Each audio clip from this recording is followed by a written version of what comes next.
오늘 저는 본문의 말씀 제목을 이렇게 정해봤습니다. 기쁨과 감사와 축복의 편지. 편지인데요. 그 앞에 세 단어가 너무나도 좋은 단어들입니다. 기쁨, 좋죠.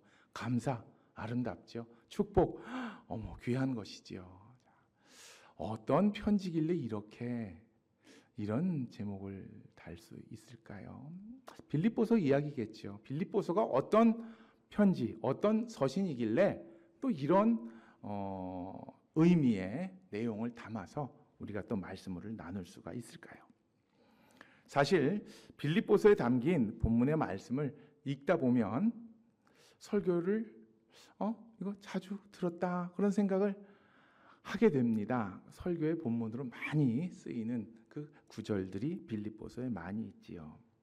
저 역시도 목회자로서 빌립보서의 말씀을 읽다 보면 이런 생각을 해요. 이 말씀 가지고 이 본문으로 설교해야 되겠다. 준비해야지. 그리고 제가 설교한 그 원고들을 찾다 보면 이것도 얼마 전에 했구나. 내용을 이렇게 이제 생각하고 아쉽지만 마음을 접고 그럴 때가 많이 있답니다. 빌립보서가 이렇게 사랑받는 이유는요. 서신서이기 때문이라고 생각해요. 편지이기 때문이죠. 편지는 어떤 사람의 생각을 담기도 하고요. 하고 싶은 말을 담기도 하지만 또 마음이 담겨져 있잖아요. 특별히 성경에 서신서가 있는 거는요. 기독교의 교리도 담겨져 있고요. 그리고 그걸 쓴 사역자들, 특별히 사도. 오늘 빌립보서 같은 경우는 바울이니까요. 하나님께서 바울에게 주셔서 바울이 세웠던 신앙의 교리, 그리고 목회자인 사도 바울을 통해서 성도들에게 주고자 하시는 하나님의 마음, 바울의 마음이 같이 담겨져 있습니다. 교리라 함은 우리를 일깨우고 믿음을 바르게 세우는 아주 중요한 신앙의 요소이지요. 물론 지금은 신학이 잘 정립되어 있고요. 또 교리들도 잘 정리되어 있고요. 성경책이 이렇게 많이 있으니까 언제든지 저희들이 읽을 수가 있습니다. 하지만 이 당시 빌립보서가 쓰여졌던 이 당시에 초대교회 상황에서는요. 교리가 어디 있습니까? 그렇죠? 신학이 어디 있습니까?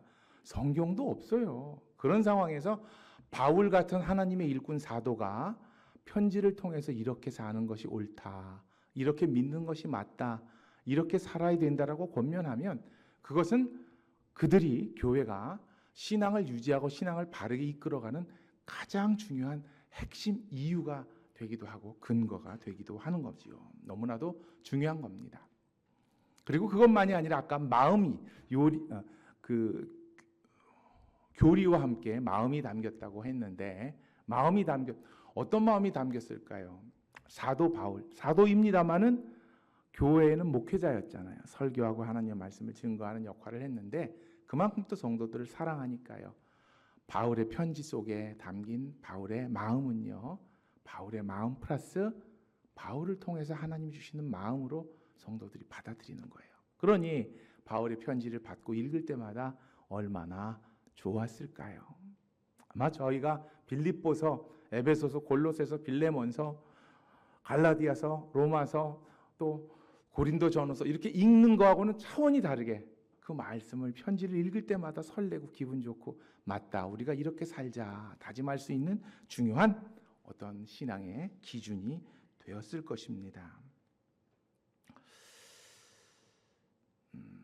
빌립보서가 갖는 몇 가지 특징이 있습니다. 제가 이 말씀 드려야 되는데 설교를 준비하고 어저께 원고를 이렇게 쓰고 나니까 제가 보니까 좀 딱딱해요. 어렵기도 하고요. 졸려요. 예화를 많이 집어넣고 싶기도 했는데 그렇게 좋을 것 같지가 않고 딱딱하고 제가 읽어도 그런데 제가 우리 수지광성교회 성도들의 믿음과 신앙의 수준을 믿습니다. 어떻게 하시면 되죠? 열심히 들어주시고 귀를 열어주시고 마음을 열어주시면요. 아무리 제가 잘 못해서 어려워도 하나님이 주시고자 하신 하나님의 말씀과 마음을 다 받으실 줄 믿습니다. 저는 그렇게 믿고 계속해서 진행을 하겠습니다. 빌립보서가 갖는 몇 가지 특징이 있는데 이 빌립보서는요. 바울 서신, 그러니까 바울이 쓴 편지이고요. 특별히 옥중 서신, 감옥에서 쓴 편지입니다. 바울 서신이라 함은 바울 자신이 세우거나 섬겼던 교회들을 생각하면서 교회 성도들에게 편지를 써서 그들의 고민을 들어주고 또 그들이 가진 문제, 잘못을 일깨워 주기도 하고 신앙적인 권면을 해주기도 하고 올바른 교리를 알려주어서 그들이 흔들리지 않도록 돕는 역할을 했던 편지를 말합니다. 특별히 옥중서신, 잘 아시듯이 빌립보서, 골로새서, 빌레몬서, 에베소서, 에필골몬 이렇게 이야기를 하는데 이 네 가지 책은요 바울이 옥에서 쓴 편지라고 저희는 잘 알고 있습니다. 근데 사실은 정확히는 바울이 옥에 갇힌 상황이라기보다도 로마에 연금된 상태죠. 그러니까 자유롭게 움직일 수 없는, 자유롭게 전도하러 다닐 수 없는 그런 상태에서 편지를 쓰고 교회를 생각하면서 편지를 쓰고 그것을 친한 사람에게 전해서 편지가 전해지도록 한 그 바울의 마음이 담겨져 있는 편지가 옥중 서신입니다. 그 중에 빌립보 교회, 빌립보서를 받은 빌립보 교회는요, 바울 사도가 2차 선교 여행을 이제 아시아에서 넘어서 이제 유럽 쪽으로 쫙 펼쳐가는데 그때 마케도니아 지역, 오늘날 이렇게 헬라, 그리스 이 지역의 유럽이죠. 처음 세운 교회가 이 빌립보 교회입니다. 이 말씀은 좀 어려울 것 같아서 제가 그림을 준비했는데요. PPT. 저희가 어딜까요? 저희가 우측 하단이 예루살렘이라고 써 있는 거예요. 글씨가 작죠? 예루살렘이고요. 이스라엘.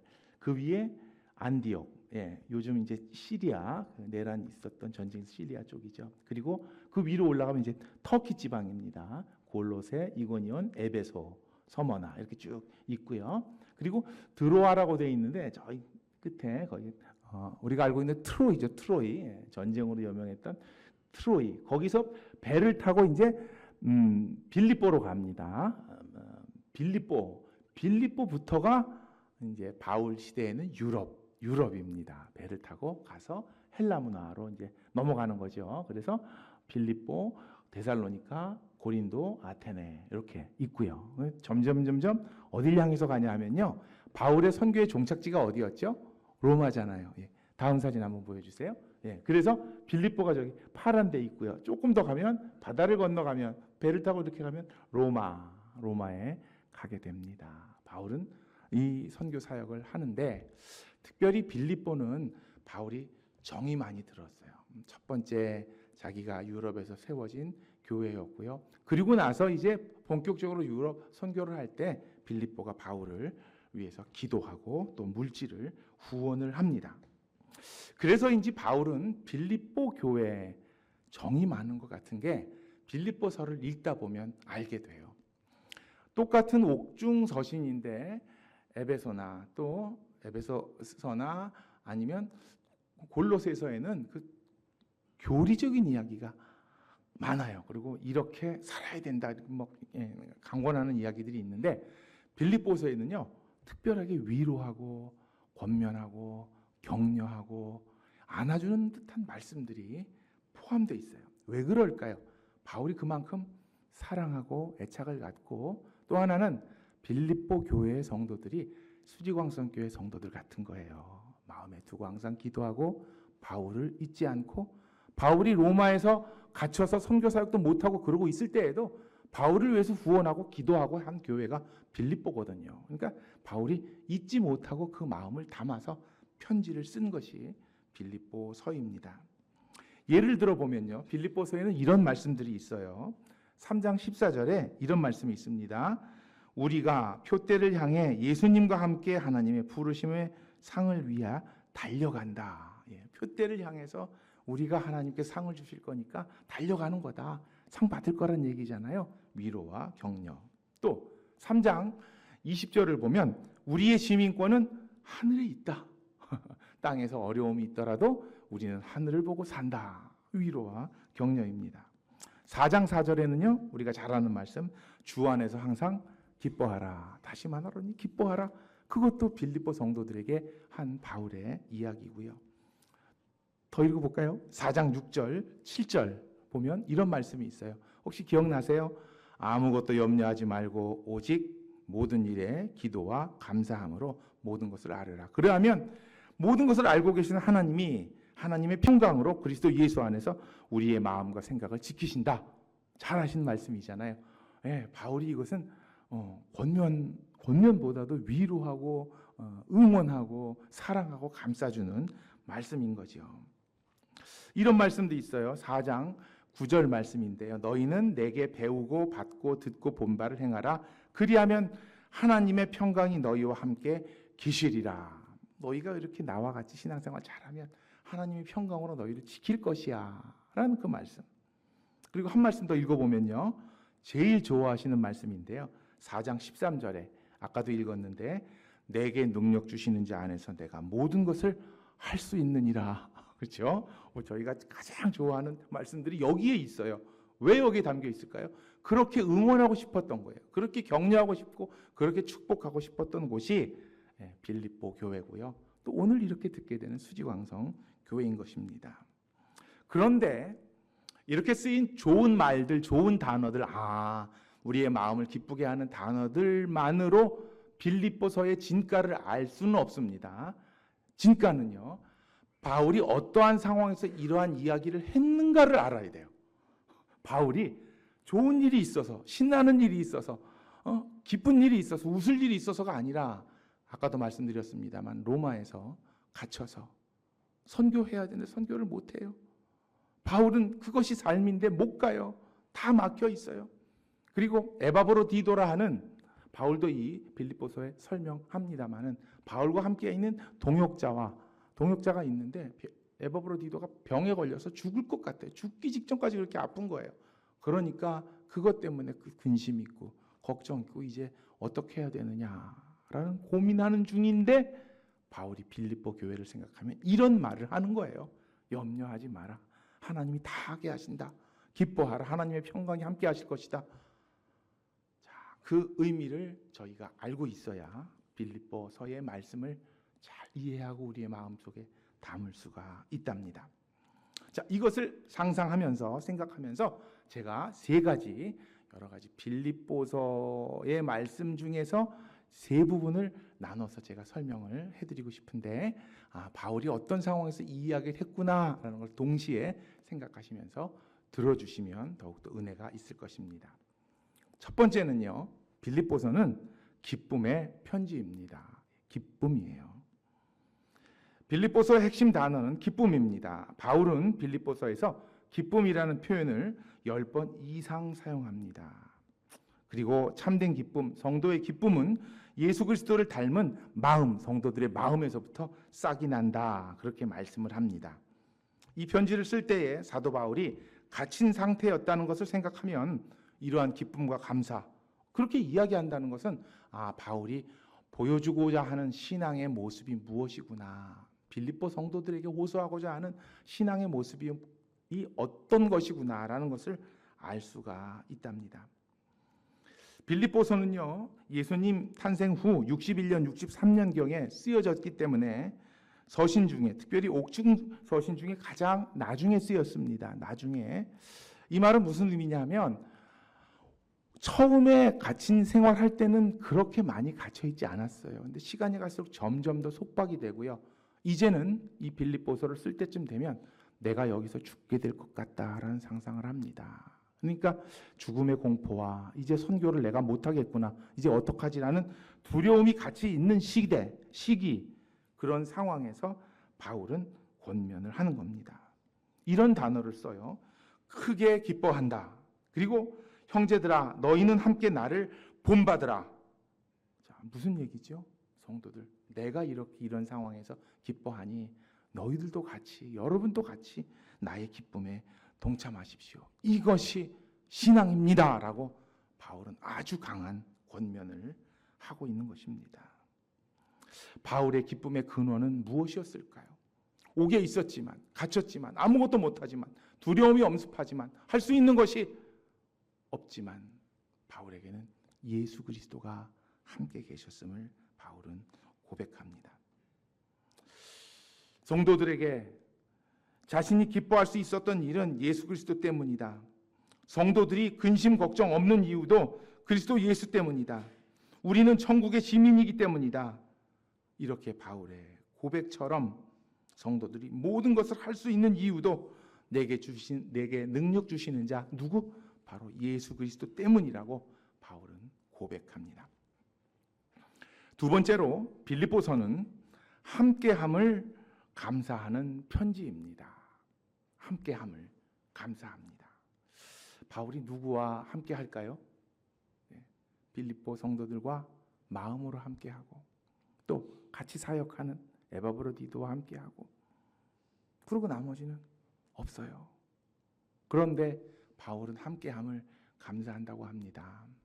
멀리 떨어진 빌립보 교회를 생각할 때마다 감사가 넘치나 봐요. 무엇이었을까요? 자, 말씀드리면요. 아까도 말씀드렸습니다만 빌립보 교회는 바울을 후원합니다. 물질적으로 또 기도로 후원합니다. 그런데 그 후원을 받고 바울이 데살로니가 유럽 그 선교도 했고요. 로마까지 갔어요. 근데 로마에는 갇힌 바 된 거예요. 이제 갇혀서 더 이상 사역이 발전이 안 돼요. 열매가 없어요.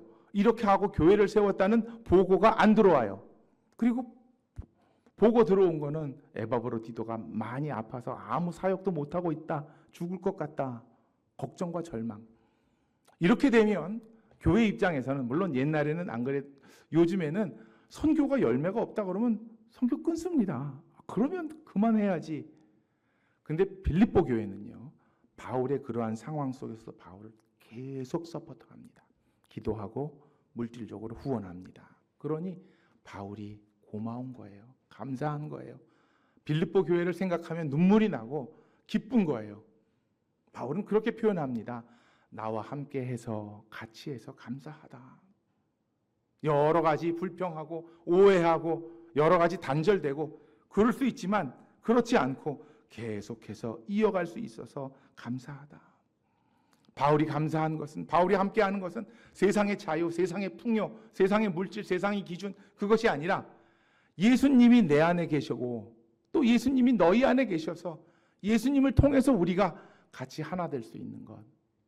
사람이 좋은 마음을 모아서 아니면 크게 생각해서 넓은 마음으로 그렇게 후원하고 이어진 게 아니고 바울은 이렇게 생각합니다. 주님이 너희의 마음을 움직이셨기 때문이고 주님의 나의 마음을 열어주셔서 이것이 이어지게 하신다. 바울의 마음과 바울의 기쁨과 바울의 감사가 예수님과 우리 수지광성교회 모든 성도들과의 관계에서도 똑같이 펼쳐지기를 간절히 소망합니다. 이 후원을 멈추지 않는 빌립보 교회를 향해서 바울은 감사하면서 바울의 선교 사역이 지금의 상황이나 현재의 결과 그것이 전부가 아니라 바울이 그렇게 표현하죠. 표대를 향하여 위에서 부르신 부름의 상을 위하여 달려가는 것이다. 그렇죠? 그 힘을 빌립보 교회를 통해서 빌립보 교회는 기도로서 바울에게 서포트하고 힘을 주는 것이죠. 세 번째입니다. 빌립보서는 축복의 편지입니다. 그리고 축복의 내용은 평강입니다. 바울은 빌립보 성도들을 이렇게 축복합니다. 평강의 하나님께서 너희와 함께 하시기를 원한다. 4장 9절. 하나님께서 우리의 모든 것을 채워주시기를 소망한다. 4장 19절. 그 하나님께 변함없이 영광을 돌리는 교회가 되기를 소망한다. 4장 20절. 그렇게 축복을 이어갑니다. 우리 성도 여러분, 축복하면 어떤 단어가 생각나십니까? 축복. 예, 내가 생각했던 것보다 더 많이 선물을 받을 때 축복이라고 표현할 수 있죠. 내가 가진 그릇이 넘치도록 하나님이 채워주실 때 축복. 그리고 항상 생각할 때 부족함이 없는 그 상태가 축복. 그리고 남들보다 내가 좀 더 많이 받을 때 축복이라는 표현을 하고 싶죠. 그것도 축복입니다. 하나님이 주시면. 근데 바울이 빌립보 성도들에게 이야기하는 축복은요, 그것이 아니라 평강입니다. 평강. 물질이 아니라 넘치는 것이 아니라 만족이 아니라 평강. 바울은요, 빌립보 성도들을 향해서 축복하며 자신과 교회에 하나님의 평강이 함께 하시기를 기도합니다. 그러면 평강이 무엇일까요? 이 평강을 어떻게 누리는 것일까요? 바울은 여기에 대해서 이렇게 답을 합니다. 바로 자족입니다. 자족이 뭐죠? 스스로 만족하는 거예요. 조건 때문에, 내게 보이는 현실 때문에 만족하는 게 아니라 하나님이 나에게 모든 것을 지금까지 인도하셨고 이 모든 것이 나에게는 감사하고 은혜다라고 자족하는 겁니다. 4장 11절에 이렇게 고백하지요. 내가 궁핍함으로 말하는 것이 아니라 어떠한 형편에든지 나는 자족하기를 배웠노니. 어떠한 형편, 어떤 때는 풍부하고 어떤 때는 아무것도 없고 어떤 때는 귀한 대접을 받고 어떤 때는 비천하고 어떤 때는 얻어맞아 죽을 것 같고 어떤 때는 사랑을 받아서 기쁘고, 하지만 그 모든 과정이 내게는 행복이고 하나님과 그리스도와 함께하는 감사의 순간이었다. 바울은 그것을 빌립보 교인들에게 고백하는 겁니다. 우리 성도님들이 좋아하는 말씀 다시 한번 읽어볼게요. 우리 화면에 띄워주세요. 4장 13절입니다. 4장 13절. 자, 우리 방송실 준비. 예. 함께 있습니다. 시작. 내게 능력 주시는 자 안에서 내가 모든 것을 할 수 있느니라. 자, 이제 이 말씀을 우리 성도들은 항상 들을 때마다 이렇게 생각하셔야 돼요. 하나님이 힘을 줘서 모든 것 다 하게 하신다. 그게 아니고 바울이 어떻게 해서 이야기를 하는 거예요? 하나님이 주신 능력은 내가 자족하는 힘이다라는 거예요. 지금 나에게 주신 게 다 하나님의 은혜고 다 감사고 결국 이것을 하나님이 이루시고 나는 쓰임받고, 그러니 내가 무엇을 해도 하나님이 하시는 거잖아요. 내가 하고 싶은 걸 다 한다는 게 아니라 하나님이 나를 통해서 하시고 싶은 일을 하신다. 그렇게 이해하시기 바랍니다. 그럴 때에 바울이 강조하던 하나님의 평강, 하나님의 기쁨, 그것이 빌립보 성도들의 은혜의 선물이었고요. 이 시간 이 말씀, 같은 말씀을 듣는 수지광성교회 성도들의 삶에 하나님 주시는 엄청난 축복과 하나님의 위로와 은혜의 선물이 되기를 소망합니다. 제가 설교를 준비하는 중에 예화가 두 가지가 머릿속에 떠올랐어요. 근데 이제 그거를 어디다 집어넣을까 이렇게 인위적으로 생각을 안 하고 마지막에 하나님이 제 마음에 주신 거를 들려드릴게요. 우리 성도님들이 저보다 수준이 높으시니까 적당히 설교에다 집어넣든지 아니면 마음속에다 집어넣어 보세요. 두 가지 이야기입니다. 하나는 이제 3월 되면 밭을 갈잖아요. 농사를 위해서. 그 이야기가 생각이 났는데, 밭을 갈게 되면 거기에 뭐 잡초들, 여러 가지 들풀들, 여러 가지 뭐 오물처럼 생각되는 것들이 쫙 있잖아요. 거기다가 썩은 걸 또 보여. 그렇죠? 퇴비라고 그래서 식물이 썩은 걸 붓거나 아니면 동물의 배설물을 붓거나 인분을 붓거나 꾸덕꾸덕 마르게 되면 거기에 이제 밭을 갈죠. 갈아엎으면 그것이 뭐가 돼요? 양분이 돼요. 전혀 필요 없는 것 같고 오물인 것 같고 썩은 것 같은데 그게 있어야 그 다음에 거기서 싹이 나옵니다. 잘 자라고 열매가 맛있게 열립니다. 그게 한 가지가 생각났고요. 한 가지는